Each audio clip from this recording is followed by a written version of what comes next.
കുറേ നേരമായേ ഞാനൊരാളെയും തപ്പി നടക്കുമായിരുന്നേ. ആൾ വേറെ ആളൊന്നുമല്ല, രഞ്ജിത്താണ്. ഇവിടെ എന്നെ എടുക്കുമോ? കണ്ട, ഇതാണ് ആള്.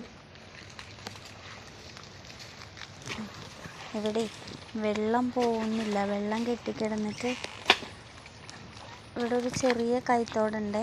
അപ്പോൾ ആ തോട് ക്ലീൻ ചെയ്ത് കൊടുക്കണേ രഞ്ജിത്ത്. കണ്ട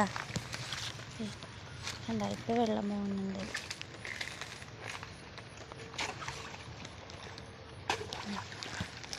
നന്നായിട്ട് വെള്ളം പോകുന്നുണ്ട്. നല്ല മഴയാണ്, അതുകൊണ്ട് എത്രത്തോളം നിങ്ങൾക്ക് കാണാൻ പറ്റുമെന്ന് എനിക്കറിയില്ല.